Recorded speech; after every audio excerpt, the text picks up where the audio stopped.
নমস্কার, awareness with Dasji আমার এই ছোট্ট চ্যানেলে আপনাদেরকে স্বাগত জানাই।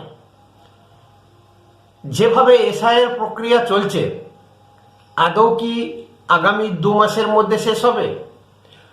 এসআইয়ের প্রক্রিয়া কি ভোটের আগে শেষ হবে, বা সময় মতো কি ভোট হবে? এখন সন্দেহের অনেক রকম দানা বাঁধছে। রাষ্ট্রপতি শাসন হবে বা রাষ্ট্রপতি শাসনের মধ্যে ভোটটা করাবে, বিভিন্ন রকমের জল্পনা, বিভিন্ন রকমের পরিকল্পনা চলছে। নির্বাচন কমিশন তো একের পর এক মেডিসিন দিয়ে যাচ্ছে, প্রত্যেক দিন নতুন নতুন যেন মেডিসিন আসছে। এর মাঝে একটা ভয়ঙ্কর পরিকল্পনা ফাঁস হয়েছে। বাংলা ভাগ হতে চলেছে। পশ্চিমবঙ্গ যে দীর্ঘদিন ধরে দাবি আসছে, উত্তরবঙ্গের মানুষের গ্রেটার কুচবিহার, দার্জিলিং, জলপাইগুড়ি নিয়ে গোর্খাল্যান্ড, এই যে দাবি আসছে দীর্ঘদিন ধরে, আজ গোর্খাল্যান্ডের দাবি বিগত 30-35 বছর ধরে, 30-35 বছর ধরে গ্রেটার কুচবিহার, এই যে মুহুর্মুহু যতবার বিজেপি সরকার এসেছে ততবার এই রাজ্য ভাগ হওয়ার পরিকল্পনা বা আন্দোলন বলুন জেগে উঠেছে। কিন্তু এইবারে কিন্তু সত্যি সত্যি রাজ্যটা ভাগ হতে চলেছে, যেটা খবরে প্রকাশ বা কানাঘুষো চলছে। কেন্দ্র সরকার এখনো প্রকাশ্যে সেরকম বিবৃতি দেয়নি, প্রকাশ্যে এখনো ঘোষণা করেনি, কিন্তু যে ব্লুপ্রিন্ট তৈরি হচ্ছে এবং যেভাবে ব্রেকিং নিউজ আসছে, অদূর ভবিষ্যতে কিন্তু পশ্চিমবঙ্গ ভেঙে 3 ভাগ হয়ে যাওয়ারও সম্ভাবনা আছে। তার কারণ, দেশের স্বার্থে যে কোনো বোল্ড ডিসিশন একমাত্র বিজেপি নিয়েছে এবং নিতে পারে, সেটা দেখিয়েছে আমাদেরকে। এবং বরাবরই সে 2021 সালে বিজেপি আসেনি, 2019 সাল, 18 সাল, তখন থেকেই বিজেপির একটা স্ট্যান্ড যে অনুপ্রবেশকারী রোধ করা শুধু নয়, অনুপ্রবেশকারীকে দেশ থেকে বিতাড়িত করা। এবং সেটা সব থেকে বেশি হচ্ছে আমাদের পশ্চিমবঙ্গর মাটি ব্যবহার করে। যত বাংলাদেশি, রোহিঙ্গা এবং পাকিস্তানের যে সমস্ত মুসলিম আছে, বাংলাদেশকে ব্যবহার করে পশ্চিমবঙ্গ মধ্য দিয়ে ভারতে ঢুকছে। এবং কি হারে জিহাদি কার্যকলাপ, সন্ত্রাসী কার্যকলাপ বেড়ে চলেছে, আতঙ্কবাদীদের উত্থান।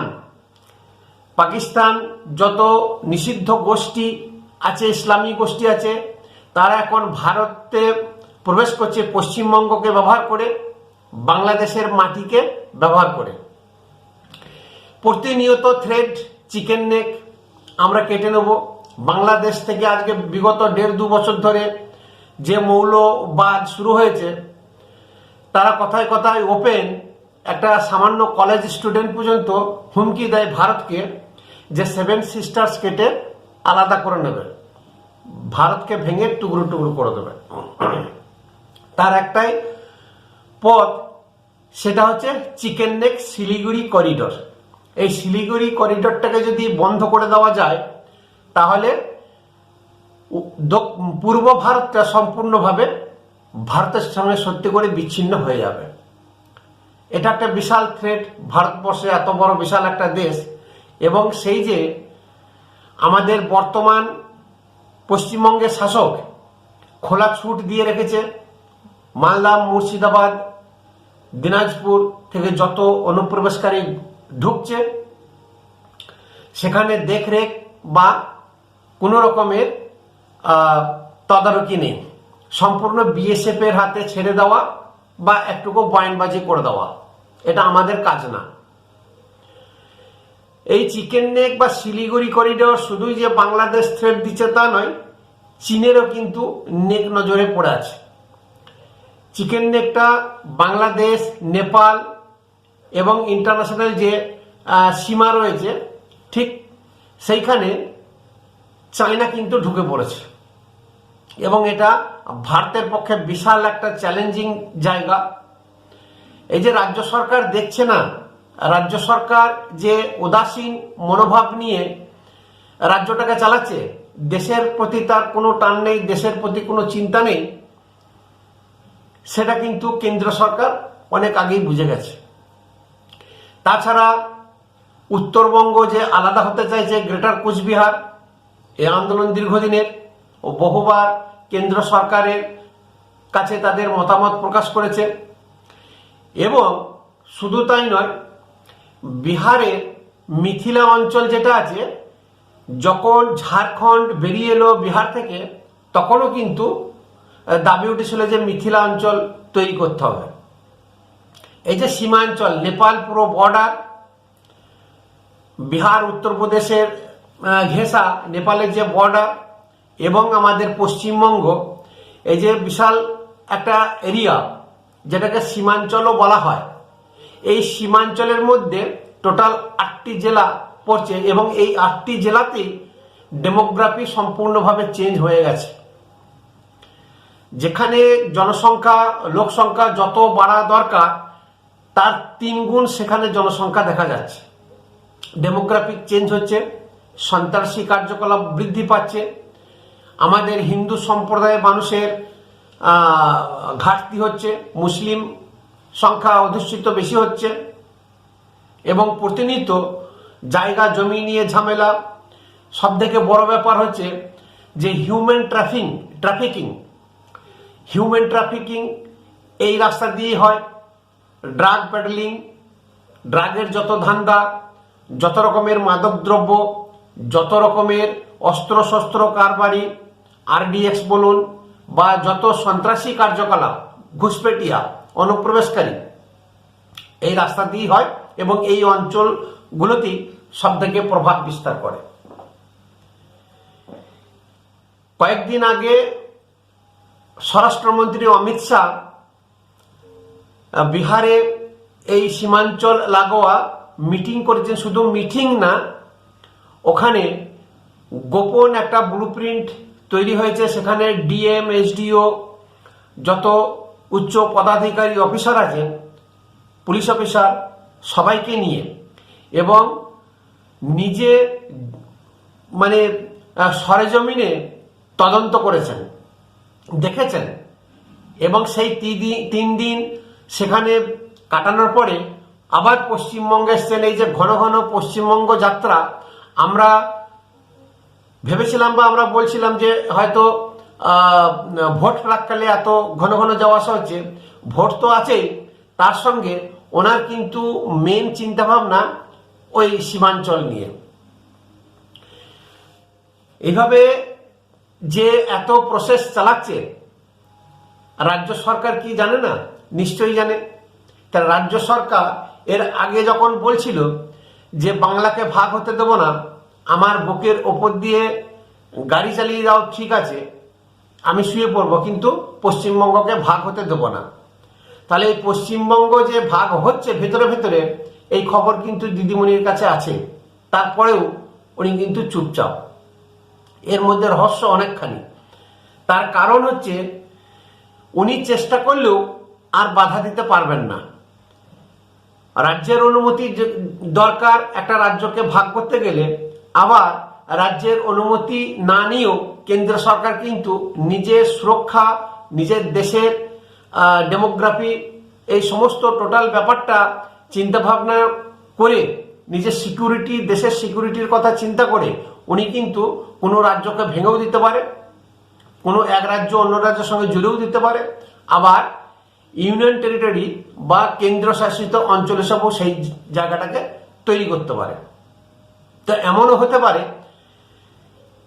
যে যেটা কথা হচ্ছে, টোটাল 8টা জেলা নিয়ে একটা রাজ্য বা একটা কেন্দ্রশাসিত অঞ্চল হতে পারে। সেটা হচ্ছে বিহারের কিষানগঞ্জ, পূর্ণিয়া, কাটিহার, আরারিয়া এবং আমাদের পশ্চিমবঙ্গের মালদা, মুর্শিদাবাদ এবং 2 দিনাজপুর। এই অঞ্চলগুলো যদি নিয়ে একটা টোটাল সীমাঞ্চল বলে কেন্দ্রশাসিত অঞ্চল হোক বা কোনো একটা রাজ্য নিয়েই হোক, সেটা কিন্তু তৈরি হতে পারে। তা এই মুহূর্তে যদি এখন ভাগ করতে যায়, ভোট আসছে, দিদিমণি বাধা দেবে, তখন হাওয়া গরম হতে পারে এবং নিজের ফরে পশ্চিমবঙ্গবাসীর কাছে চলে আসতে পারে যে দেখো, জোর করে বিজেপি বাংলাকে ভাগ করতে চাইছে, আমি কিন্তু হতে দিইনি। এটা একটা কারণ। যেভাবে এসআইআর এর প্রক্রিয়া চলছে, যদি সময় মতো ভোট না হয়, 5ই মে এই সরকারের সময় মেয়াদ শেষ হলেই রাষ্ট্রপতি শাসন জারি। তাহলে রাষ্ট্রপতি শাসন যদি হয় বা রাষ্ট্রপতি শাসনের মধ্যে ভোটটা হয়, তাহলে সেই সময়কালে হয়তো অমিত শাহ আঘাতটি আনতে পারে যে রাজ্যটাকে ভাগ করে দেওয়া হোক আগে, তারপরে ভোট হবে। তাহলে সেই ভোট হতে সেপ্টেম্বর থেকে নভেম্বর, ততদিন এসআইআর প্রক্রিয়া শেষ হয়ে যাবে। তাহলে যেমন কথা তেমন কাজ। শুধু যে ভোটার লিস্ট থেকে অনুপ্রবেশকারী বা বহিরাগত নাম বাদ দেওয়াটাই উদ্দেশ্য নয়, একদম দেশ থেকে বিতাড়িত করা। উনি বলেই দিয়েছেন, প্রত্যেক মিটিংয়ে একই কথা বলেন যে দেশ থেকে বিতাড়িত করব যত অনুপ্রবেশকারী বাংলাদেশ থেকে বা রোহিঙ্গা ঢুকেছে এই পশ্চিমবঙ্গ মাটিকে ব্যবহার করে সারা ভারতবর্ষে ছড়িয়ে আছে, তাদের প্রত্যেককে। তাহলে দিদিমণি নিশ্চুপ কেন? কেন এর প্রতিবাদ হচ্ছে না? কেন এর কোনো আলাপ আলোচনা? সব থেকে বড় ব্যাপার, আমাদের পশ্চিমবঙ্গে যত মেইন স্ট্রিম মিডিয়া আছে, হাটে বাজারে থেকে শুরু করে ঘন্টা ঘন্টা, তাদের মধ্যে এইসব জিনিস কোনোদিন আলোচনা হয়নি বা এখনো করেনি। খবর কিন্তু প্রত্যেকের কাছে আছে। আমরা তো ছোট্ট মানুষ, ছোট ছোট খবর জোগাড় করি, তাদের কাছে সব খবর থাকে। যদি পশ্চিমবঙ্গ ভাগ হয়ে যায়, তাহলে অদূর ভবিষ্যতে তৃণমূল কংগ্রেস, সিপিএম এদের কিন্তু রাজনৈতিক দোকান বন্ধ হবার উপক্রম। এখন সময় বলবে, দেখা যাক। যদিও সরকারিভাবে এখনো ঘোষণা করেনি, কিন্তু ঠাড়ে ঠোড়ে উনি বুঝিয়ে দিয়েছেন যে এই অঞ্চলগুলি কেন্দ্র সরকারের নজরে আছে এবং একটা উপযুক্ত ব্যবস্থা নেওয়া হবে।